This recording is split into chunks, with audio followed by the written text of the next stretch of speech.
Du 15 au 17 juin, les agents nationaux de l'Opération des Nations Unies en Côte d'Ivoire, ONUCI, dont le mandat prend fin en 2017, ont observé une grève pour réclamer des indemnités de licenciement au siège de la mission à Abidjan. Notre objectif, c'est que on nous dise comment est-ce qu'on compte payer donc ces indemnités-là. C'est 713 Ivoiriens qui petit à petit vont devoir partir. Près de 200 personnes qui ont reçu donc des avis de licenciement.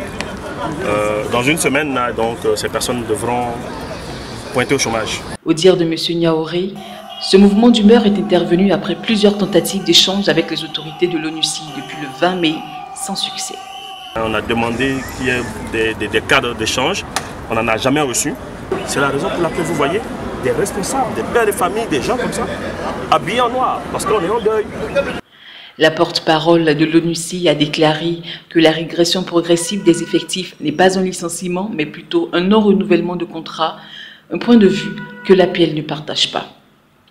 Nous nous demandons que l'application des règles, lesquelles règles disent ceci. Lorsque nous sommes dans un cadre de suppression de postes ou d'abolition de postes ou de compression d'effectifs, comme c'est le cas, et que cette décision émane du secrétaire général, les Nations Unies dans leur texte, donc selon les articles 9.6 du règlement, appellent cela un licenciement. Le personnel ivoirien de l'Opération des Nations Unies en Côte d'Ivoire peut toutefois se féliciter d'avoir finalement eu un premier interlocuteur.